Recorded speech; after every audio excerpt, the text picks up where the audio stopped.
ഇവിടെ നമ്മുടെ ഭരണഘടന, ഇന്ത്യൻ ഭരണഘടന എന്ന് പറയുന്നത് വളരെ മഹത്തായ ഭരണഘടന, ബൃഹത്തായ ഭരണഘടനയാണ്.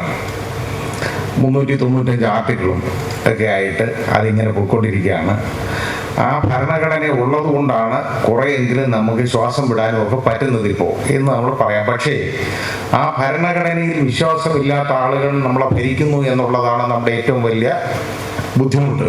അതാ കാര്യം. അത് സംസ്ഥാനത്തായാലും കേന്ദ്രത്തിലായാലും രണ്ടിടത്തായാലും അത് തന്നെയാണ് വലിയ പ്രശ്നം. ഈ ഹ്യൂമൻ റൈറ്റ്സ്, അതായത് ഹ്യൂമൻ ജസ്റ്റിസ്, നമ്മുടെ ഭരണഘടനയുടെ മുഖമുദ്ര എന്ന് പറയുന്നത് ജസ്റ്റിസ് ആണ്, നീതിയാണ്. അപ്പോൾ ആദ്യം അതാണ് ഭരണഘടനയുടെ പ്രിയാമ്പിളിൽ തന്നെ പറയുന്നത്. We the people of India having solemnly declared to constitute India sovereign social secular democratic republic and ensure to all it citizens. എന്താണ് ജസ്റ്റിസ്, ഈക്വാലിറ്റി, അപ്പോൾ ലിബർട്ടി, ഫ്രറ്റേണിറ്റി. ആ ജസ്റ്റിസ് എന്നുള്ള വാക്കാണ് അതിനകത്ത് വളരെ ഇമ്പോർട്ടൻ്റ്. അതാണ് ഇവിടെ ഹ്യൂമൻ ജസ്റ്റിസ് എന്നുള്ള നിലയ്ക്ക് ഇവിടെ എടുത്തേക്കുന്നത്. ആ ജസ്റ്റിസ് എന്ന് പറയുന്നത് 3 വിധത്തിലുള്ളതാണ്: സോഷ്യൽ, എക്കണോമിക്കൽ ആൻഡ് പൊളിറ്റിക്കൽ. അപ്പോൾ സോഷ്യൽ ജസ്റ്റിസ്, സാമൂഹ്യ നീതി എന്ന് പറയുന്ന യഥാർത്ഥത്തിൽ ഇവിടെ ഉണ്ടോ എന്ന് ചോദിച്ചാൽ അതില്ലെന്നേ ഞാൻ പറയുന്നുള്ളൂ. കുറച്ച് വർഷങ്ങൾക്ക് മുമ്പ് മധു എന്ന് പറയുന്ന ഒരു ആദിവാസി ആളുകൾ തല്ലിക്കൊല്ലുന്ന നമ്മൾ കണ്ടാണ്. എന്തിനാണ്? 1 കിലോ അരിയും അല്പം മഞ്ഞൾപ്പൊടിയും വിശപ്പ് മാറ്റാനായിട്ട് എടുത്തുകൊണ്ട് പോയതാണ്. അവൻ്റെ വിശപ്പിൻ്റെ വിളി അത് നമ്മൾ മനസ്സിലാക്കിയില്ലെങ്കിൽ ഇവിടെ സാമൂഹ്യ നീതി എന്ന് പറയുന്നത് എന്താണുള്ളത് അത് നമ്മൾ തിരിച്ചറിയണം. അതാണൊന്ന്. അത് കഴിഞ്ഞോ നമ്മൾ കാണുന്നത് ഇപ്പൊ ഈ അടുത്ത സമയത്ത് ഒരു രാംനാരായണൻ എന്ന് പറഞ്ഞ ഒരുത്തനെ എല്ലാവരും കൂടെ കയറി അത് തല്ലിക്കൊന്നു. ഈ ആളുകളെന്ന് പറയുന്നത് എല്ലാം ഒന്ന് തന്നെയാണ്, വ്യത്യാസമൊന്നുമില്ല. കാരണം ഇവിടെ ഒരു വെള്ളപ്പൊക്കം ഉണ്ടായി കഴിഞ്ഞപ്പോൾ വീട്ടിൽ അവൻ്റെ അമ്മ പറഞ്ഞാൽ ഒരു തേങ്ങ പൊതിച്ചു കൊടുക്കാൻ തയ്യാറാത്തവൻ 50 കിലോ ചാക്ക് മുതുവിൽ കയറ്റി കൊണ്ടുപോകുന്ന നമ്മൾ കണ്ടു. അതും ഇവർ തന്നെയാണ്. അങ്ങനെ ഒരു ദുരന്തം വരുമ്പോൾ എല്ലാവരും സംഘടിക്കുമ്പോൾ ഒന്നിച്ച് അതിനങ്ങ് ഇറങ്ങും. പക്ഷെ ഇതുപോലെ ഒരു തന്നെ തല്ലി കൊല്ലുന്നതിന് വന്നാലോ അപ്പോഴതേപോലെ കൂട്ടായിട്ടിറങ്ങും. ഒരു അന്യസംസ്ഥാന തൊഴിലാളി, അത് എൻ്റെ കുടുംബ വീടിൻ്റെ അടുത്താണ് കേട്ടോ, പനയഞ്ചേരി എന്ന് പറയുന്ന സ്ഥലത്ത്, അഞ്ചൽ വില്ലേജിൽ. അവിടെ അവനൊരു കോഴിയെ വാങ്ങിച്ചുകൊണ്ട് പോയി. ഉടനെ ഒരു കലങ്കിലിരുന്ന് 2-3 അമ്മമാർ ചോദിച്ചു ഇത് കോഴി എവിടെ നിന്നാണ്. അവരെ വാങ്ങിച്ചുകൊണ്ട് വരിക എന്ന് പറഞ്ഞു. അത് മോഷ്ടിച്ചാണെന്നും പറഞ്ഞ് അവനെ തല്ലിക്കൊന്നു. കുറേ എണ്ണം. ഈ മോബ് ലിഞ്ചിങ് എന്ന് പറയുന്നത് നമ്മുടെ ഇവിടെ അങ്ങോളം ഇന്ത്യയിൽ, ഇവിടെ കേരളം മുതൽ അങ്ങ് നമ്മുടെ എല്ലാ സ്ഥലത്തും എല്ലായിടത്തും ഉള്ളത് തന്നെയാണ്. ഇവിടെ അല്പം കുറവുണ്ടെന്നുള്ളത് മാത്രമേ ഉള്ളൂ. അതുകൊണ്ട് കാരണം ഇവിടെ സാക്ഷരത ഉള്ളതുകൊണ്ടും ശ്രദ്ധിക്കുന്ന ഒരു സമൂഹം ഉള്ളതുകൊണ്ടും നമ്മൾ ഇത് വാച്ച് ചെയ്യുന്നത് കൊണ്ട് മാത്രം നമ്മളുടെ മുമ്പിൽ വരുന്നതാണ്. ഇതൊന്നും കാണാതെ കൊല്ലപ്പെടുന്ന എത്രയോ പേരാണ് ഇറച്ചിയുടെ പേരിൽ. അതായത് ഒരുത്തനെ ആട്ടിറച്ചി വാങ്ങിച്ച് അവൻ്റെ വീട്ടിൽ കൊണ്ടുവച്ചിരുന്നത്. അത് പശുവിൻ്റെ ഇറച്ചിയാണെന്നും പറഞ്ഞ് എടുത്തിട്ട് അടിച്ചു കൊന്നു കഴിഞ്ഞ് പരിശോധിച്ച് കഴിഞ്ഞപ്പോൾ ഇത് ആട്ടിറച്ചിയാണ്. അവൻ്റെ ജീവൻ തിരിച്ചു കൊടുക്കാൻ ഇവരെ കൊണ്ട് പറ്റുമോ? അവസാനം അതിന് ജയിലിൽ കിടന്നവന്മാർ ഇറങ്ങി വരുമ്പോഴോ അവന്മാരെ മാലയിട്ട് സ്വീകരിക്കുന്ന നമ്മൾ കാണുന്നത് ഈ തല്ലിക്കുന്നവന്മാരെ. അപ്പൊ ആ നാടാണ് നമ്മുടേത്. അപ്പൊ നമുക്കിവിടെ സാമൂഹ്യ നീതി എന്ന് പറയുന്നത് അങ്ങനെ ഒരു സംഭവമൊന്നും ഇല്ല. സാമൂഹ്യ നീതിയൊന്നുമില്ല. പാവപ്പെട്ടവൻ നിന്നും പാവപ്പെട്ടവനാണ്, പണക്കാരൻ നിന്നും പണക്കാരനാണ്. ഇതിന്റെ ഏറ്റവും വലിയ കുഴപ്പമെന്ന് പറഞ്ഞാൽ ഫാസിസം എന്ന് പറയുന്നതാണ് ആ പ്രിൻസിപ്പിൾ. അതായത് എക്കണോമിക് ജസ്റ്റിസ് നമ്മുടെ ഭരണഘടനയിൽ പറയുമല്ലോ, social, economical and political. Economical justice എന്ന് പറയുമ്പോൾ സാമ്പത്തികമായ നീതിയാണ്. അതിവിടെ ഉണ്ടോ നമ്മൾ നോക്കിക്കോളൂ. ഏറ്റവും നല്ല ഫാസിസം എന്നുള്ളതിനെ കുറിച്ച് ഏറ്റവും നല്ല ഡെഫിനിഷൻ തന്നേക്കുന്ന യഥാർത്ഥത്തിൽ മുസോളിനിയാണ്. വേറിട്ടൊരു കാഴ്ചപ്പാടാണ് മുസോളിനിയുള്ളത്. മുസോളിനി പറഞ്ഞു, വളരെ ശ്രദ്ധിക്കപ്പെടേണ്ട വാചകങ്ങളാണ്. മുസോളിനി പറഞ്ഞു, ഫാസിസം എന്ന് പറഞ്ഞാൽ is nothing but the Nexus, unholy Nexus between the government and the corporates എന്നുള്ളതാണ്. ഇവിടെ അതുണ്ടോന്ന് ചോദിച്ചു കഴിഞ്ഞാൽ കോർപ്പറേറ്റ്സും ഗവൺമെന്റും തമ്മിൽ അൺഹോളി നെക്സസ് അലയൻസ് ഉണ്ടോ എന്ന് ചോദിച്ചു കഴിഞ്ഞാൽ ഇല്ലെന്ന് ആർക്കെങ്കിലും പറയാൻ പറ്റുമോ? അംബാനി അദാനിമാരുടെയൊക്കെ കുതിച്ചു കയറ്റം മുകളിലോട്ട് ഉള്ളത് ഇന്ത്യയുടെ തന്നെ നല്ല സ്വത്തിൻ്റെ ഒരു നല്ല ഭാഗം അവരുടേതല്ലേ ഉണ്ട്. അവരിങ്ങനെ കുതിച്ചുകൊണ്ടിരിക്കുമ്പോൾ ഈ പാവപ്പെട്ടവനുണ്ടല്ലോ പടുകുഴിയിലേക്ക് പതിച്ചുകൊണ്ടിരിക്കുന്നു. എവിടെ ആ സാമൂഹ്യ നീതി, എവിടെ സാമ്പത്തിക നീതി? സാമ്പത്തിക നീതിയൊന്നുമില്ല. ഇതാ ഭാരതത്തിന്റെ ഏതാണ്ട് 80% എക്കണോമിക് സാമ്പത്തികം കൈകാര്യം ചെയ്യുന്നത് ഇതുപോലുള്ള കോർപ്പറേറ്റ്സും ശതകോടീശ്വരന്മാരാണ്. അങ്ങനെയുള്ളപ്പോൾ 20% കിട്ടുന്ന ഈ ദരിദ്ര നാരായണന്മാരുണ്ടല്ലോ, അവർക്ക് എവിടെ സാമ്പത്തികമായ നീതി? അതൊന്നുമില്ല. ഇത് ചോദിക്കാനും പറയാനും ഒന്നും ആരുമില്ല. ചോദിക്കാനും പറയാനും പോയി കഴിഞ്ഞാൽ അവൻ കണ്ണിലെ കരടാവും, ശത്രുവാവും, അവൻ വലിയ കുഴപ്പക്കാരനാവും, അവൻ വിദേശത്ത് പോകാൻ പറയും. ഇതൊക്കെയുള്ള കാര്യങ്ങളാണ് പറയുന്നത്. അല്ലാതെ വേറെ നേരായിട്ടുള്ള കാര്യങ്ങളൊന്നും ആരും പറയാറില്ല. ഇതൊന്നും ആരും അംഗീകരിക്കാറുമില്ല. വളരെ കഷ്ടമാണ്. അപ്പോൾ നീതിയുടെ കാര്യം പറഞ്ഞു കഴിഞ്ഞാൽ ഇതാണ് നീതി. നമ്മുടെ നാട്ടിലെ നീതി എന്ന് പറയുന്നത് ഇതൊക്കെ തന്നെ. പിന്നെ പൊളിറ്റിക്കൽ ജസ്റ്റിസ്, ഞാൻ അതിന്റെ രാഷ്ട്രീയ നീതിയെക്കുറിച്ച് ഒന്നും പറയുന്നത് എന്തോ നമ്മൾ കാണുന്നത് പുറത്ത് പറയാൻ കൊള്ളാത്ത കാര്യങ്ങളല്ലേ നമ്മൾ കാണുന്നത്. കാണുന്ന പെണ്ണുങ്ങളെല്ലാം കൊണ്ട് നടന്ന് ഒരുത്തൻ പറയുകയാണ് അവനെ ഇൻഡിപെൻഡന്റ് ആയിട്ട് മത്സരിച്ച് അവൻ ജയിക്കുന്നു. അത് പറയാൻ ധൈര്യമുള്ള നാടാണ് നമ്മളത്. ഒന്ന് ആലോചിച്ച് നോക്കിക്കോളൂ. പൊളിറ്റിക്കൽ ജസ്റ്റിസ് എന്ന് പറയുന്നത് എന്താ ഉള്ളത്? അപ്പൊ അതൊന്നും ഒന്നുമില്ല. അതിങ്ങനെ പോയിക്കൊണ്ടിരിക്കുകയാണ്. അപ്പോ അങ്ങനെ വരുമ്പോഴാണ് ഹ്യൂമൻ ജസ്റ്റിസ് എന്ന് പറയുന്നത്, അതായത് മനുഷ്യനീതി, മാനുഷിക നീതി എന്ന് നമുക്ക് അതിനെടുത്ത് പറയാം. അതായത് ഹ്യൂമൻ റൈറ്റ്സ് തന്നെയാണ്. എന്താണ് ഹ്യൂമൻ റൈറ്റ്സ് എന്ന് ചോദിച്ചു കഴിഞ്ഞാൽ നമ്മുടെ ഭരണഘടനയുടെ article 21 right to life and personal liberty എന്ന് പറയുന്ന ആ വകുപ്പുണ്ടല്ലോ, അതാണ് ഏറ്റവും വലിയ പ്രത്യേകതയുള്ളത്. മൗലികാവകാശങ്ങളിൽ ഒരു കാലത്ത് ഇക്വാളിറ്റി എന്ന് പറയുന്ന, അതായത് ആർട്ടിക്കിൾ 14 ആയിരുന്നു വലുതെങ്കിൽ അതിപ്പോൾ മാറിപ്പോയി. ഇപ്പോ ആർട്ടിക്കിൾ 21 ഇതെല്ലാം പെടും. ഇക്വാലിറ്റി വരും, റൈറ്റ് ടു ഫണ്ടമെന്റൽ ഫ്രീഡം വരും, റൈറ്റ് ടു റിലീജിയൻ വരും. എല്ലാം ആർട്ടിക്കിൾ 21 പരിധി വരും. മനുഷ്യാവകാശത്തിന്റെ ഏറ്റവും വലിയ പ്രഖ്യാപനം നൽകുന്ന വകുപ്പാണത്. Right to life and personal liberty എന്നാണ് അതിന്റെ പേരെങ്കിൽ പോലും, അതിന്റെ ക്യാപ്ഷനെങ്കിൽ പോലും ആ റൈറ്റ് ടു ലൈഫ്, ജീവിതം എന്ന് പറയുന്നത് ഡിഗ്നിഫൈഡ് ലൈഫാണ്, ഡീസന്റ് ലൈഫ് എന്ന് കണ്ടു. അന്തസ്സുള്ള ജീവിതം, അതാണ് പ്രധാനം ചെയ്യേണ്ടത്. മൃഗതുല്യമായ ജീവിതമല്ല, അന്തസ്സുള്ള ജീവിതം ഇവിടെ എല്ലാവർക്കും കിട്ടണം. അത് പൗരന്മാർക്ക് മാത്രമല്ല, എനി പേഴ്സൺ, ഇന്ത്യയിലുള്ള എല്ലാവർക്കും എന്നാണ്. അത് ഇന്ത്യൻ പൗരനാഗ്രഹമൊന്നുമില്ല. ഒരു പാകിസ്ഥാനി ഇന്ത്യ ഉണ്ടെങ്കിൽ അവന് കിട്ടണം അത്. Right to life and personal liberty, അതാണ് വേണ്ടത്. അപ്പോൾ അത് നമ്മൾ കൊടുക്കാൻ എങ്ങനെ തയ്യാറാകുന്നുണ്ടോ? റൈറ്റ് ടു ലൈഫ് എവിടെ ഉള്ള? ഒന്നുമില്ല. ഇന്ത്യ കണ്ടിട്ടുള്ള ഏറ്റവും വലിയ നിയമനിർമ്മാണം എന്ന് തോന്നിക്കഴിഞ്ഞാൽ കഴിഞ്ഞ നൂറ്റാണ്ടിൽ ഞാൻ കണ്ടേക്കുന്നതും മനസ്സിലാക്കിയിരിക്കുന്നതും, നമുക്ക് റൈറ്റ് ടു ഇൻഫർമേഷൻ ആക്ട് എന്ന് പറയുന്ന ഒരു ആക്ട് ഉണ്ടായിരുന്നു, RTI.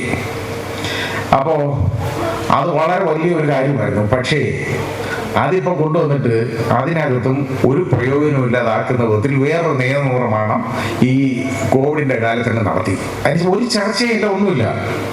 അപ്പോൾ ഒരു പ്രയോജനമില്ലാതെ ആ നിയമത്തെ, ഇത്രയും വലിയൊരു നിയമം, ഒരുപാട് ആളുകൾക്ക് ഒരുപാട് പ്രയോജനം പ്രദാനം ചെയ്തിരുന്ന ഒരു നിയമം, അതിനെ നോക്കൂത്തിയാക്കി മാറ്റുന്ന മറ്റൊരു നിയമനിർമ്മാണം കൊണ്ടുവന്നു. അത് നമ്മൾ മനസ്സിലാക്കേണ്ടത്. ആരും ശ്രദ്ധിക്കാറില്ല ഇതൊന്നും. നമുക്കാണെങ്കിൽ നമുക്ക് വേറെ പല കാര്യങ്ങളാണ്. നമുക്ക് നമ്മുടെ കാര്യങ്ങളൊക്കെ ചിന്തിച്ചിട്ടാണ് ബാക്കിയുള്ളവരുടെ കാര്യത്തെ കുറിച്ച് നമ്മൾ ആലോചിക്കുന്നത്. അത് നമ്മുടെ ശ്രീബുദ്ധന്റെ വാചകങ്ങൾ മാത്രം ആലോചിച്ചാൽ മതി. ശ്രീബുദ്ധൻ പറഞ്ഞത്, നദി വെള്ളം നദിയിലൂടെ വെള്ളം ഒഴുകുന്നു. ആ നദി ആ വെള്ളം കുടിക്കാറില്ല. നദിക്ക് വേണ്ടിയല്ല ഈ വെള്ളം ഒഴുകുന്നത്, മറ്റേ ആളുകൾക്ക് വേണ്ടിയാണ്.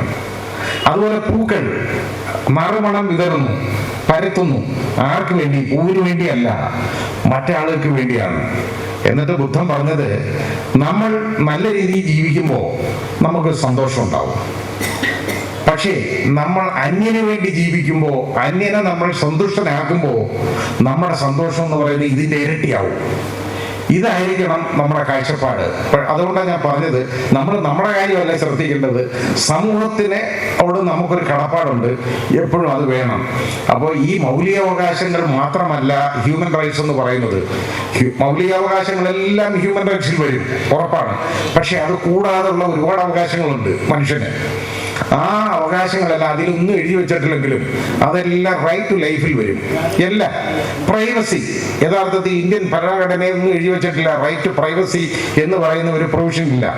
പക്ഷേ റൈറ്റ് ടു ലൈഫിനകത്ത് അത് വരുമെന്ന് സുപ്രീം കോടതി കണ്ടിട്ടുണ്ട്. അത് മാത്രമല്ല, എല്ലാവർക്കും അറിയാം. അതാണ് ഞാൻ പറഞ്ഞ റൈറ്റ് ടു ലൈഫ് എന്ന് പറയുന്നതിന് നിർവചനമില്ല. ചക്രവാളം വരെ ഉയർന്നു കിടക്കുന്ന ഏറ്റവും വലിയ ഒരു അവകാശമാണ് ആ റൈറ്റ് ടു ലൈഫ്.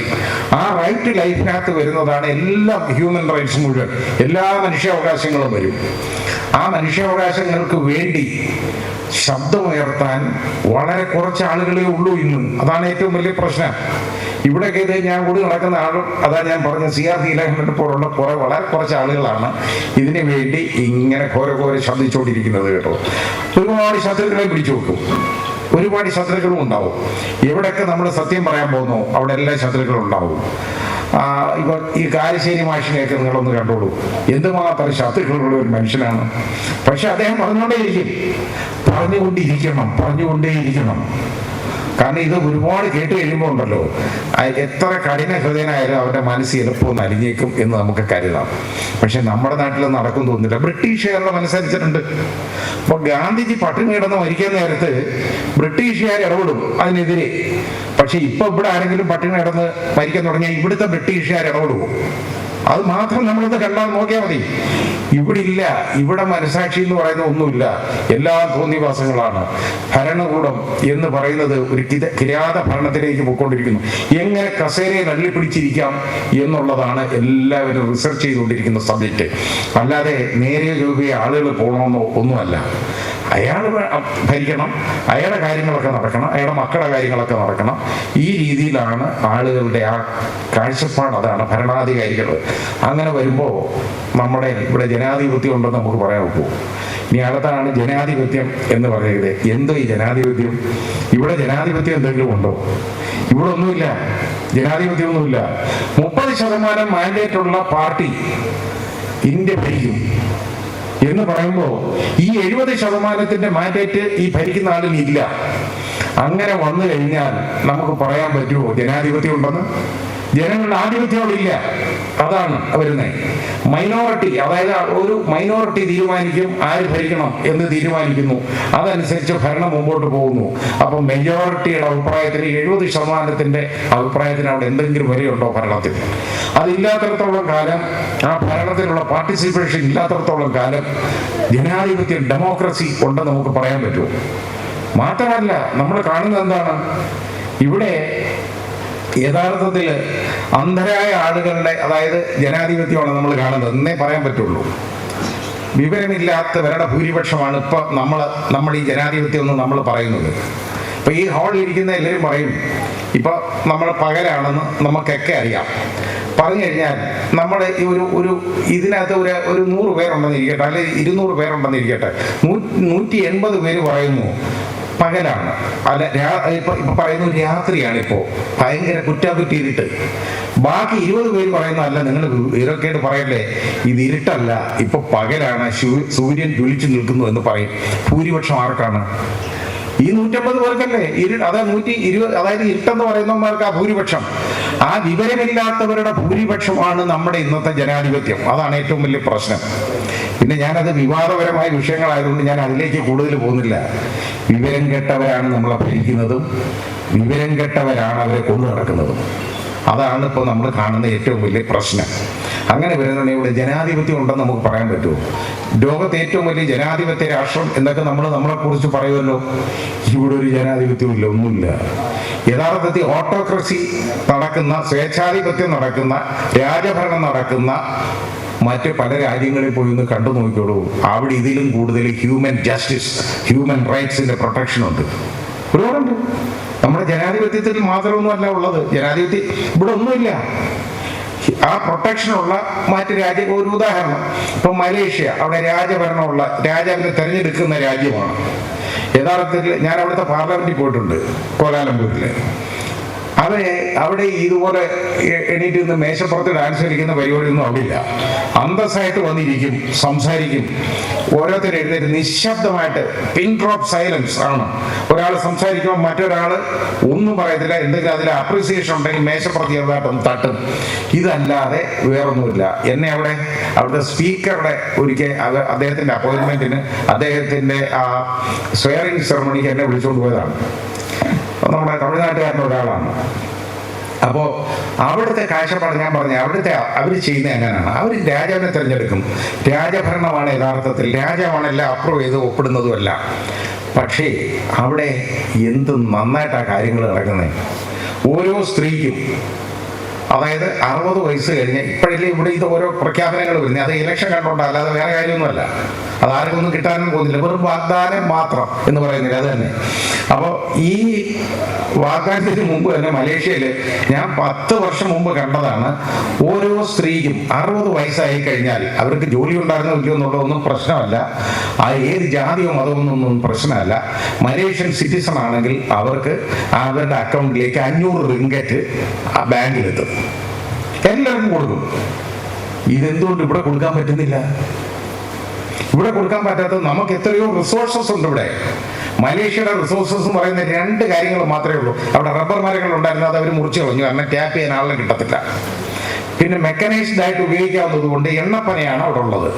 അത് വണ്ടി പോയി തന്നെ അതെല്ലാം കുറച്ച് റെഡിയാക്കിയിട്ടുള്ളൂ കൊണ്ടുപോകും. അപ്പോൾ ഇത് അവിടെ അത് മാത്രമാണ് അവരുടെ കാർഷിക സമ്പത്ത്. അടുത്തത് അവർക്കുള്ളത് ടൂറിസമാണ്. ഇത് നമുക്ക് ഇത് വെച്ച് നോക്കിക്കഴിഞ്ഞ് ഇത് എന്നിട്ടാണ് അവിടുത്തെ ജനങ്ങൾക്ക് ഇതുപോലെ നല്ല ഒന്നാന്തരം റോഡും ഈ സൗകര്യങ്ങളും എല്ലാം കൊടുക്കുന്നത്. പക്ഷേ നേരെ മറിച്ച് നമുക്ക് എത്ര റിസോഴ്സസ് ഉണ്ട് ഈ രാജ്യത്തിന്? ഇതെങ്ങാനും നമുക്ക് എന്തെങ്കിലും കിട്ടുന്നുണ്ടോ? ആർക്കെങ്കിലും ഏത് പൗരനെങ്കിലും എന്തെങ്കിലും കിട്ടുന്നുണ്ടോ? ബാക്കി ഇതേപോലുള്ള ഒരുപാട് രാജ്യങ്ങൾ നോക്കുള്ളൂ, ഡെമോക്രാറ്റിക് സെറ്റപ്പ് ഒന്നും ഇല്ലാത്ത രാജ്യങ്ങൾ. ഇപ്പോൾ ഒമാൻ രാജഭരണമാണ്, അവിടെ നോക്കി കാണണം. സ്വിറ്റ്സർലൻഡ് കഴിഞ്ഞാൽ ഈ ലോകത്തെ ഏറ്റവും നല്ല രാജ്യം ഏതാ ഉള്ളതെന്ന് ചോദിച്ചാൽ ഞാൻ നിസ്സംശയം പറയും ഒമാനാണ്, മസ്കറ്റാണെന്ന് പറയും. കാണാൻ സത്യമാണ്, അത്രത്തോളം നല്ല ഇൻഫ്രാസ്ട്രക്ചറാണ്, മരുഭൂമിയല്ലേ, പക്ഷെ അവിടെ ചെയ്തു വെച്ചേക്കുന്ന കാര്യങ്ങൾ കാണണം.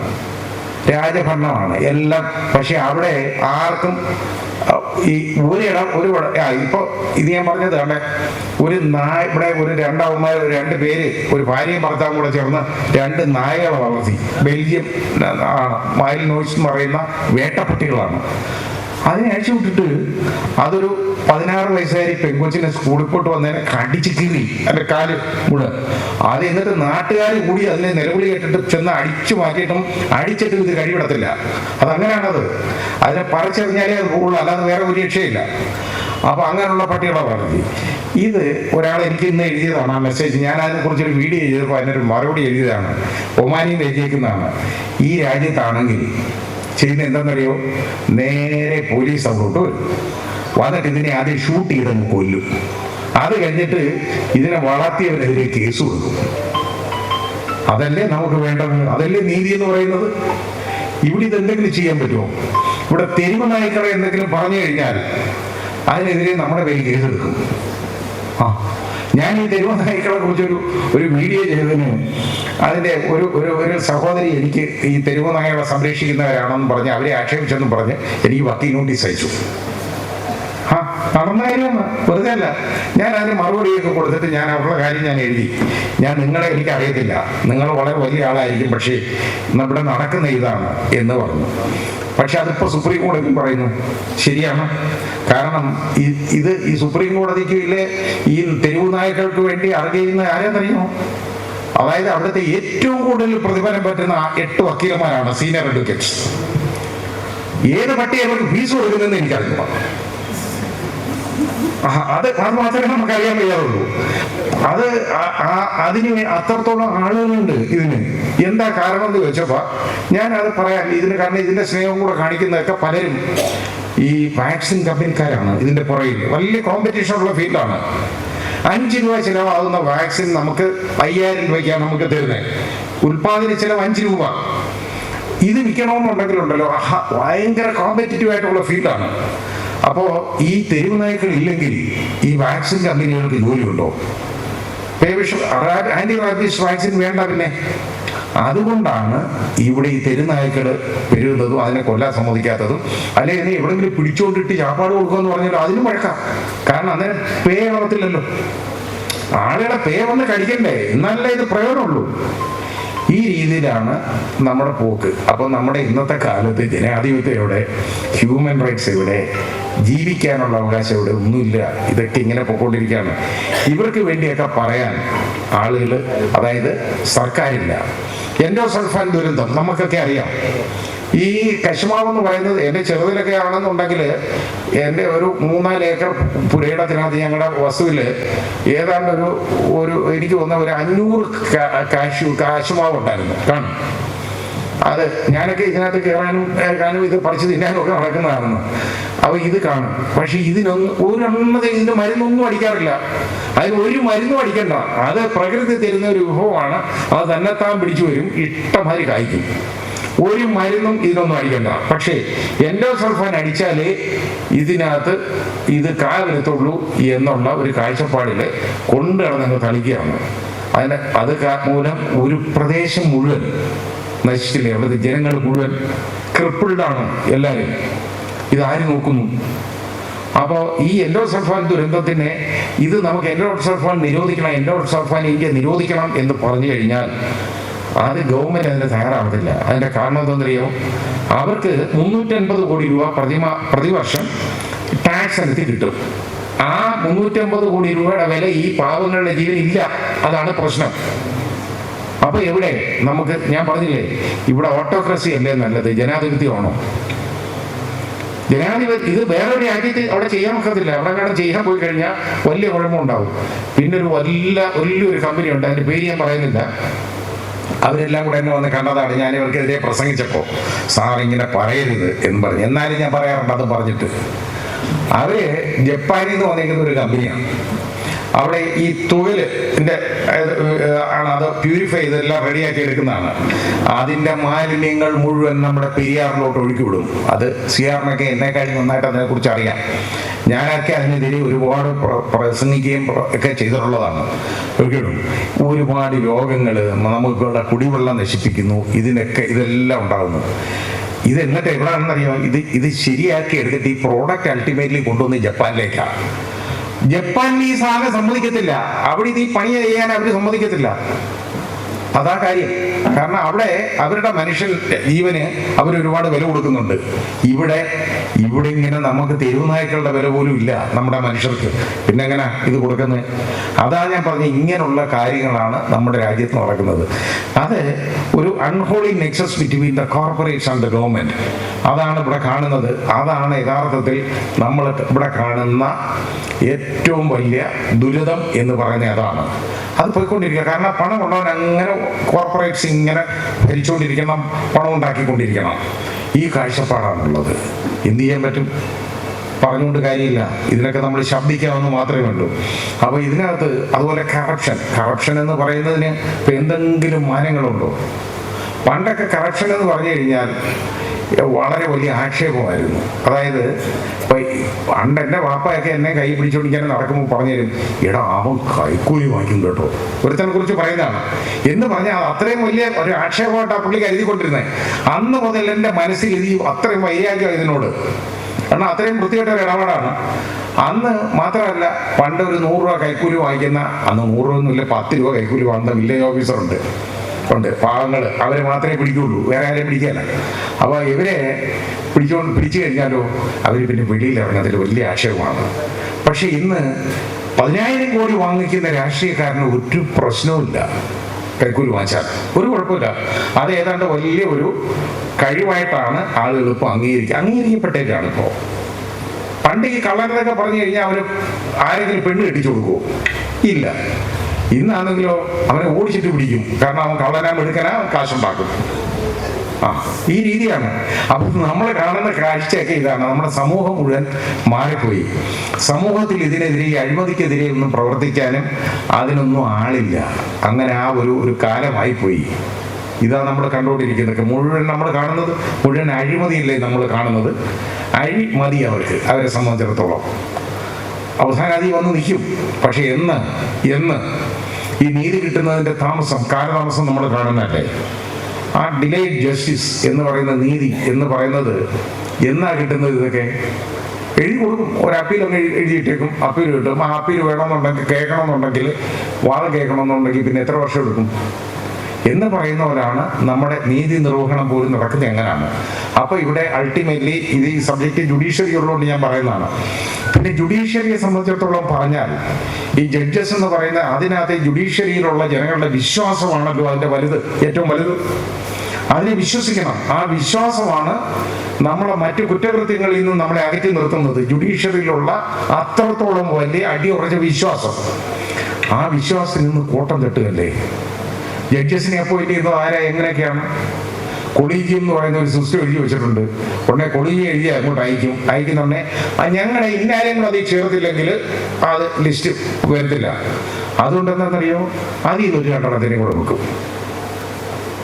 അത് രാഷ്ട്രീയ പാർട്ടികളുടെ ഏറ്റവും വലിയ നേതാക്കളായിരിക്കുന്ന ആളുകൾ ജഡ്ജിമാരായിട്ട് അൾട്ടിമേറ്റ്ലി അവിടെ വരുന്നു. യമൻ വന്നിരുന്നാൽ ആ രാഷ്ട്രീയക്കാർക്ക് വേണ്ടി പറയത്തില്ലേ, എപ്പോഴും പറയും അവരുടെ വിധിന്യായങ്ങൾ എടുത്തു നോക്കിക്കോളൂ, അവരുടെ ഉത്തരവുകൾ എടുത്തു നോക്കിക്കോളൂ, ആ രീതിയിൽ പറയും. അതിവിടെ മാത്രമല്ല, സുപ്രീം കോടതിയിലായാലും അൾട്ടിമേറ്റ്ലി അതാണ് നമ്മൾ കാണുന്നത്. 5 ജഡ്ജിമാർ കൂടി ഒരു വിധി പറഞ്ഞല്ലോ, അത് ഏത് ജഡ്ജിയെ എഴുതിയെന്ന് നമുക്ക് അറിഞ്ഞൂടാ. ബാബറി മസ്ജിദ് കേസിലെ വിധിയാണ്. ആ വിധി പറഞ്ഞ ജഡ്ജിമാരെല്ലാം ഇവിടെയൊക്കെ ഇരിക്കുന്നത് ഓരോരുത്തരും ആലോചിച്ച് നോക്കിക്കോളൂ. പിറ്റേ ദിവസം മുതൽ അതിന്റെ തലപ്പത്തിരുന്ന ആള് അത് രാജ്യസഭ മെമ്പർ റിട്ടയർ ചെയ്തതിന്റെ പിറ്റേന്ന്. ഇവനൊക്കെ നാണമില്ലെന്ന് ആലോചിച്ച് നോക്കിക്കോളൂ. സത്യത്തിൽ എന്താണ് ഇവിടെ ചെയ്തുകൊണ്ടിരിക്കുന്നതെന്ന് ഈ ജനങ്ങൾ ചിന്തിക്കില്ലേ. ആ ഒരു ഉളുപ്പ് പോലും ഇല്ല. അതാണ് കാര്യം. അതിന് വേറെ ആള് അതിനകത്ത് വലിയ ഉദ്ദേശം, വേറെ ഗവർണർ. ഇതൊക്കെയാണ് ഈ പദവികൾക്ക് വേണ്ടിയാണ് ഈ ജഡ്ജിമാർ ജോലി ചെയ്യുന്നത് എന്ന് വന്നാൽ ഇവിടുത്തെ ജുഡീഷ്യറിയിൽ ജനങ്ങൾക്ക് വിശ്വാസം ഉണ്ടാവില്ല, ഒരിക്കലുമില്ല. അതാണ് ഏറ്റവും വലിയ പ്രശ്നം. ഈ ജുഡീഷ്യറിയുടെ വിശ്വാസം എന്ന് പറയുന്നത്, അതായത് ഇപ്പോൾ ഏതെങ്കിലും ജോലി നോക്കിയിരിക്കും കേട്ടോ, ഈ റിട്ടയർ ആകുമ്പോഴത്തേക്ക് ഒരു റിട്ടയർ ചെയ്യുന്നതിന് ഒരു 3 വർഷം മുമ്പ് മുതൽ നോക്കും എവിടെ പോയിരിക്കണമെന്ന്. കാരണം അത് സേവിച്ച് മതിയായില്ല ഇവർക്ക്. ഈ പാരഫെർണേലിയ, ഈ ഹൈക്കോടതി ജഡ്ജിയുടെ ശമ്പളം ഇതെല്ലാം കിട്ടണം, മുഴുവൻ കാറ്, ഡ്രൈവർ, ഇതൊക്കെ കിട്ടണം. ഇത് വേണ്ട എന്ന് പറയുന്ന വിട്ടി എന്ന് പറയുന്ന എന്നെ പോലുള്ള 1-2 പേരേ ഉള്ളൂ. സത്യമാണ്. നമ്മൾ മണ്ടന്മാരാന്ന് ഇവർ പറയും, പ്രശ്നമില്ല, നമുക്ക് വേണ്ട ഈ പണം. ഇത് വാങ്ങിച്ചുകൊണ്ട് മരിക്കുന്നവരെ ഇവർ കിടന്ന് ഏതെങ്കിലും ജോലി കിട്ടിക്കും. 85 വയസ്സായ ഹൈക്കോടതി ജഡ്ജി, പണ്ട് ഹൈക്കോടതി ജഡ്ജി ആയിരുന്നു, എന്നായിരുന്നു പോലും ഓർമ്മയില്ല അയാൾ പോലും. അങ്ങനെയുള്ള ആൾ ഇപ്പോഴും ഇരിക്കുകയാണ്, ഔദ്യോഗികമായിട്ട് ജോലി ചെയ്തുകൊണ്ടിരിക്കുക. കാരണം ഇവർക്ക് സേവിക്കാതിരിക്കാൻ പറ്റത്തില്ല ആളുകളെ, അതാണ് കാര്യം. അപ്പൊ 3 വർഷം, ഈ റിട്ടയർ ചെയ്യുന്നതിന് 3 വർഷം മുമ്പ് ഗവൺമെന്റിനെതിരെ ഒരൊറ്റ ഓർഡറും കൊടുക്കത്തിരിക്കാനുള്ളവർ. അത് നിങ്ങൾ എടുത്ത് നോക്കിക്കോളൂ, റെക്കോർഡ് നോക്കിക്കോളൂ, ഞാൻ വെറുതെ പറയല്ല. ഒരു ഉത്തരവും പാസ്സാക്കത്തില്ല. റിട്ടയർ ചെയ്യുന്നതിന്റെ അന്ന് ഞാൻ ഗവൺമെന്റിനെതിരെ ഓർഡർ പറഞ്ഞിട്ടാണ് ഇറങ്ങിയത്. എനിക്ക് പറയാൻ പറ്റും, കാരണം എനിക്ക് ജോലി വേണ്ടവരുടെ, അതാ കാര്യം. മറ്റേത് ഈ ജോലി നോക്കിയിരിക്കുമ്പോ അവിടെ ചെന്ന് ഇങ്ങനെ ഓശാനിച്ച് നിന്ന് ഇതെങ്ങനെ വാങ്ങിക്കണം. ഒരെണ്ണം തീരുന്നുണ്ടേ അവര് ശരിയായ രീതിയിൽ പണിഞ്ഞുകൊണ്ടിരിക്കും, അടുത്തത് പോസ്റ്റ് എവിടെ വരുന്നു എന്ന് നോക്കിയിട്ട് അത് വാങ്ങിയെടുക്കാൻ. അതാ ഞാൻ പറഞ്ഞത്, നാണമില്ലേ ഇവർക്കൊക്കെ എന്ന് മാത്രം ഞാൻ പറയുന്നുള്ളൂ. അത് അമേരിക്കയിലും ഒക്കെ ഉണ്ടല്ലോ, ഈ റിട്ടയർമെന്റ് എന്ന് പറയുന്നത് ജഡ്ജസിന് റിട്ടയർമെന്റ് ഇല്ല. അവരുടെ പ്ലഷറാണ്, അവർക്ക് ഇഷ്ടമുള്ള പീരീഡാണ് അവർ വർക്ക് ചെയ്യുന്നത്. അപ്പോൾ ലോർഡ് ഡെന്നിങ് പോലും 84-ാമത്തെ വയസ്സിലാണ് വിരമിച്ചത്. പക്ഷെ ലോർഡ് ഡെന്നിങ് വിരമിക്കുമ്പോൾ പോലും നല്ല ബോധം വിവരമുണ്ട് അദ്ദേഹത്തിന്. അതുകൊണ്ട് അദ്ദേഹത്തിന് 84 വയസ്സിൽ ഇരുന്നതിന് ഒരു കുഴപ്പമില്ല. അത് കഴിഞ്ഞ് അദ്ദേഹത്തിന് തോന്നി ഇനി ശരിയാവത്തില്ല എന്ന് തോന്നി കഴിഞ്ഞപ്പോൾ റിട്ടയർ ചെയ്ത് വീട്ടിൽ പോയിരുന്നു. ഇവിടെയുള്ള ഡെന്നിങ്ങുമാരാണെങ്കിൽ എന്ത് ചെയ്യും? അവര് കിടന്നുകൊണ്ട് ജഡ്ജ്മെന്റ് ഒപ്പിടാനിരിക്കും. അവന്മാര് കാര്യം ജോലി ചെയ്യണം. അതുകൊണ്ടാണ് ഇവിടെ അത് കൊടുക്കാത്തത്. നല്ല കാര്യം. ഞാൻ പറയുന്നത് എന്താണെന്നറിയാം, ജുഡീഷ്യറി ഇൻഡിപെൻഡന്റ് ആവണമെന്നുണ്ടെങ്കിൽ, ഗവൺമെന്റിന്റെ പിടിയിൽ നിന്ന് മാറണമെന്നുണ്ടെങ്കിൽ, ബ്യൂറോക്രാറ്റ്സിന് വേണ്ടി വർക്ക് ചെയ്യാതിരിക്കണമെന്നുണ്ടെങ്കിൽ, പൊളിറ്റീഷ്യൻസിന് വേണ്ടി ജോലി ചെയ്യാതിരിക്കണമെങ്കിൽ നിർബന്ധമായിട്ടും ഒരൊറ്റ പോസ്റ്റ് റിട്ടയർമെന്റ് ജോലിമാരെ കയറ്റരുത്. അതാ ഞാൻ പറയുന്നത്, കൊടുക്കരുത് അത്. പക്ഷേ നമ്മുടെ ലെജിസ്ലേച്ചർ തന്നെ, നമ്മൾ തിരഞ്ഞെടുത്ത് വിടുന്ന ആളുകളുണ്ടല്ലോ, അവർ തന്നെ നിയമം പാസ്സാക്കും. ഓരോ നിയമത്തിനകത്ത് എഴുതി വെക്കും, അതായത് he must be A retired ഹൈക്കോടതി ജഡ്ജ് കേട്ടോ, അല്ലെങ്കിൽ റിട്ടയർഡ് സുപ്രീം കോടതി ജഡ്ജ്. ഇല്ലാത്തവരാർക്കും എന്ത് വിവരമില്ലേ? അതാണ് കാര്യം. എന്ന് എഴുതി വെക്കും. ഇനി ഇത് എഴുതി വെക്കാത്തതാണെന്നുണ്ടെങ്കിൽ അത് സുപ്രീം കോടതി തന്നെ കൊടുക്കും. അതിനകത്ത് ഇന്നാര് പട്ടിയെ പിടിക്കാൻ വേണ്ട ആളിനെ വിടുന്നുണ്ട്. അതാണ് ഞാൻ പറഞ്ഞത്. ഇതിനകത്തൊക്കെ എഴുതി വെക്കും, ഇങ്ങനെ എഴുതി വെക്കും. ഇതാണ് നമ്മുടെ നാട്ടിലെ ജുഡീഷ്യറിയുടെ ഇൻഡിപെൻഡൻസ്. പിന്നെ എങ്ങനെ ഇൻഡിപെൻഡന്റ് ആവും ജുഡീഷ്യറി? ഈ ജോലി നോക്കിയിരിക്കുന്നവർ എങ്ങനെ ഇൻഡിപെൻഡന്റ് ആയിട്ട് അവരുടെ ജോലി ചെയ്യും? ഇനി ഇത് മാത്രമാണ് ഇതിനെ തെരഞ്ഞെടുപ്പ് ജഡ്ജിയുടെ, ഞാൻ നേരത്തെ പറഞ്ഞില്ലേ, ഈ കൊളീജിയസ് സിസ്റ്റം എന്നൊക്കെ പറയുന്നത് വളരെ അശാസ്ത്രീയമായ ഒരു കാര്യമാണ്. പക്ഷേ ഇന്നുള്ളതിൽ ഏറ്റവും നല്ല സിസ്റ്റമാണ്. രാഷ്ട്രീയക്കാരെ ഏൽപ്പിക്കാൻ പറ്റുമോ? ജഡ്ജിമാരെ നിയമിക്കാൻ പറഞ്ഞു കഴിഞ്ഞാൽ അവരുടെ കൊച്ചപ്പായും പിന്നെ അതുപോലെ വല്യപ്പനെയും കൊച്ചപ്പനെയും എല്ലാം കൂടെ കയറ്റി അതിനകത്ത് ഇരുത്തും, മളിയനെയൊക്കെ. അതോടുകൂടി അതങ്ങ് പോകും. അതുകൊണ്ടാണ് ഈ കൊളീജിയത്തിനെ ഏൽപ്പിക്കുന്നത്. കൊളീജിയത്തിൽ ഏൽപ്പിച്ചാലും മനുഷ്യരല്ലേ കൊളീജിയത്തിലുള്ളത്. ഇതിൽ ഒരുത്തം ഇരുന്നുകൊണ്ട് പറയും, നീ എൻ്റെ അളിയൻ്റെ കാര്യം പറയാം, ഞാൻ നിന്റെ അളിയൻ്റെ കാര്യം പറയാം, തീർന്നു. അതാണ് ഗിവ് ആൻഡ് ടേക്ക് പോളിസിയാണ്. നിങ്ങൾ നോക്കിക്കോളൂ ഈ അപ്പോയിന്റ്മെന്റ്സിലെല്ലാം. അങ്ങനെ ഞാൻ ഇത് വിളിച്ചു പറഞ്ഞ നാണക്കേട് കൊണ്ട് ആ ഒരു ലിസ്റ്റ് ക്യാൻസൽ ആയിപ്പോയി. അതിന് എന്നോട് വിരോധമുള്ള ആളുകൾ അവർ പിന്നെ വളഞ്ഞ വഴിക്കുള്ള രണ്ടാമത് കയറി വന്നിട്ടുണ്ട്. എൻ്റെ അടുത്ത് വലിയ വിരോധമാണ്. എന്നെ ഇതൊക്കെ പറഞ്ഞാൽ ഞാൻ എവിടെയെങ്കിലും പറഞ്ഞു കഴിഞ്ഞാൽ അവർ കയറി വേണമെങ്കിൽ എന്നെ പിടിച്ച് കണ്ടിടുകയോ എന്തെങ്കിലുമൊക്കെ ചെയ്യും. പക്ഷെ ഞാൻ ബുദ്ധിപരമായിട്ട് പറയുന്നതുകൊണ്ട് ആ പണി നടക്കത്തില്ല. അതാണ് കാര്യം. അപ്പൊ ഇത് നമ്മുടെ ഞാൻ പറഞ്ഞില്ലേ, പിന്നെ എങ്ങനെ ജുഡീഷ്യറിക്ക് ഇൻഡിപെൻഡൻസ് ഉണ്ടാകുന്നത്? നത്തിങ്, ഒന്നുമില്ല. ആ ജുഡീഷ്യറിക്ക് പോലും ഇൻഡിപെൻഡൻസ് ഇല്ല. ഇവിടെ പാവങ്ങൾ, അതായത് ഒരു സിദ്ദീഖ് കാപ്പൻ എന്ന് പറയുന്ന ഒരു മാധ്യമപ്രവർത്തകൻ UP-യിലോട്ട് നടന്നുപോയി കേസ് റിപ്പോർട്ട് ചെയ്യാൻ പോയതാണ്. പിടിച്ചാൽ കാലത്തിട്ടു 4 വർഷം, ഒരു കുറ്റവുമില്ല കേട്ടോ. 4 വർഷം അകത്ത് കിടന്നു. അത് കഴിഞ്ഞാണ് സുപ്രീം കോടതി അയാൾക്ക് ജാമ്യം കൊടുത്ത് ഇറക്കി വിടുന്നത്. അതിനിടയിൽ ഒരുപാട് പ്രാവശ്യം മൂവ് ചെയ്തു. പക്ഷേ റിപ്പബ്ലിക് TV-യിലെ അർണബ് ഗോസ്വാമി അകത്ത് കിടക്കാൻ ഇടയായി കഴിഞ്ഞപ്പോൾ, തുടങ്ങിയപ്പോൾ, അതിന് കേസ് വന്നപ്പോൾ അന്ന് രാത്രി ബെഞ്ച് കൂടി എടുത്ത് തീരുമാനമെടുത്ത് ജാമ്യം കൊടുത്തു. അതാ പിന്നെന്താ അതിനെക്കുറിച്ച് പറയാനുള്ളത്? ഇന്നിപ്പോ അർണബ് ഗോസ്വാമിയുടെ കാര്യം നോക്കിയാൽ വളരെ തമാശയാണ്.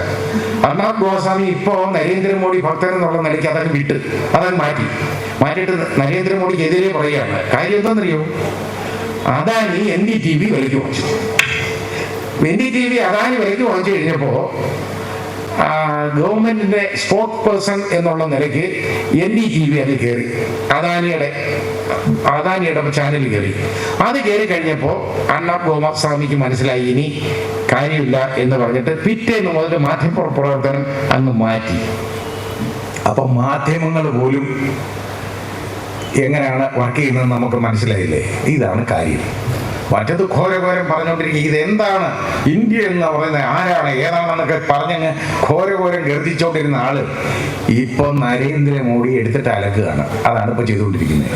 അതിന്റെ കാരണം ഇതാണ്, വേറൊന്നുമല്ല. എല്ലാം ഈ പണമാണ്. ധനകാരകനാണ് ഇതിന്റെ എല്ലാ പ്രശ്നം, വേറൊന്നുമല്ല. അപ്പൊ ഇതിങ്ങനെ എല്ലാ മേഖലകളും അഴിമതിയാണ്, കറപ്ഷനാണ് നടക്കുന്നത്. ഇവിടുത്തെ അല്പമെങ്കിലും നമ്മുടെ രാജ്യത്ത് ജനാധിപത്യം ഉണ്ടെങ്കിൽ, അത് കൊണ്ടു നടക്കുന്നെങ്കിൽ യഥാർത്ഥത്തിൽ അത് മാധ്യമപ്രവർത്തകർ വഴി മാത്രമാണ്, അല്ലാതെ വേറൊന്നുമല്ല. ബാക്കി തൂണുകളെല്ലാം പോയി. തൂണേ ഇല്ല. ക്ഷയിച്ചെന്ന് പറയുന്ന അല്ല കാര്യം, തൂണില്ല ഇപ്പോ. ഈ 4ാം തൂണെന്ന് പറയുന്ന 4th എസ്റ്റേറ്റ് മാത്രം, മാധ്യമങ്ങൾ മാത്രമേ ഉള്ളൂ അല്പം എങ്കിലും കൊണ്ടുവരുന്നത്. അത് അവരുടെ കാര്യത്തിന് വേണ്ടിയാണെങ്കിലും അവരും അങ്ങ് വിളിച്ചു പറഞ്ഞുകൊണ്ടിരിക്കും കേട്ടോ. പറഞ്ഞ് അതും പറയുന്നത് പാർട്ടിസാൻ ആണ്. ഓരോ കേസുകൾ എടുത്ത് നോക്കിയാൽ നമുക്കറിയാം. ഓരോ ചാനൽ തമാശയാണ് കാണുന്നത്. ഒരാൾക്ക് വേണ്ടി പറയുമെങ്കിൽ മറ്റേതിനകത്ത് അത് തിരിച്ചു പറഞ്ഞുകൊണ്ടിരിക്കും. ആ രീതിയിൽ ഇങ്ങനെ പറഞ്ഞുകൊണ്ടിരിക്കും. അവർ തമ്മിലുള്ള കിടമത്സരം. ഈ മത്സരമൊക്കെ ഉണ്ടെങ്കിലോ മാധ്യമങ്ങൾ മാത്രം നമ്മുടെ രാജ്യത്തെ താങ്ങി നിർത്തിയേനെ. പക്ഷേ അതും പ്രശ്നമായിട്ട് മാറിക്കൊണ്ടിരിക്കുകയാണ്. അതുകൊണ്ട് അഴിമതി കാണാത്ത ഏരിയകളില്ല, ഒന്നുമില്ല. ഇവിടെ ഞാൻ പറഞ്ഞ പോലെ ഇവിടെ മനുഷ്യാവകാശങ്ങളൊന്നും ഇല്ല. നമുക്ക് ശരിയായ വെള്ളം കുടിക്കാൻ നമുക്ക് കിട്ടുന്നുണ്ടോ? നല്ല വെള്ളം, നല്ല വായു ശ്വസിക്കാൻ നമുക്ക് കിട്ടുന്നുണ്ടോ? ഇല്ല. നല്ല ആഹാരം, നമുക്ക് ഇഷ്ടപ്പെടുന്ന ആഹാരം കഴിക്കാൻ പറ്റുമോ? അന്യ ആളുകൾ തീരുമാനിക്കും ഞാൻ എന്ത് കഴിക്കണമെന്ന്. അതാണ് പ്രശ്നം. ഞാൻ എന്ത് സംസാരിക്കണമെന്ന് അവർ തീരുമാനിക്കും. ഞാൻ എന്ത് ചിന്തിക്കണമെന്ന് അവർ തീരുമാനിക്കും. ഇനി ഞാൻ എന്ത് സ്വപ്നം കാണണം എന്ന് പോലും അവർ തീരുമാനിക്കാൻ തുടങ്ങും. അപ്പൊ പിന്നെ എവിടെ നമുക്ക് ഫ്രീഡം ഉള്ളത്? ഒരു ഫ്രീഡവും ഇല്ല, ആർക്കും ഒന്നുമില്ല. നമ്മൾ ഇനി അടുത്ത തലമുറയെങ്കിലും ഒന്ന് ശരിയായി വരണം. അതിനു വേണ്ടി അവരെ ഒന്ന് ഗ്രൂം ചെയ്ത് കൊണ്ടുവരേണ്ടിയിരിക്കുന്നു. ഞാനിനി ഒരുപാട് സമയം എടുക്കുന്നില്ല, കാരണം ഇവിടെ സിയറൊക്കെ വളരെ വന്നിരിപ്പുണ്ട്. അപ്പം അദ്ദേഹമൊക്കെ സംസാരിക്കട്ടെ. ഈ പ്രസ്ഥാനത്തിന് എല്ലാവിധ ആശംസകളും ഞാൻ നേരുകയാണ്. ഈ human justice and anti corruption forum എന്ന് പറയുന്ന ഈ സംഘടന വളരെയധികം അത് വളരട്ടെ. അതൊരു വലിയ പുരോഗമന പ്രസ്ഥാനമായിട്ട് മാറട്ടെ. നമ്മുടെ നാട്ടിൽ നീതി നടക്കാൻ, അതായത് ഇവിടെ കറപ്ഷൻ, അഴിമതി ഒഴിവാക്കാൻ ഉള്ള ഒരു ഫോറമായിട്ട് ഇത് മാറട്ടെ.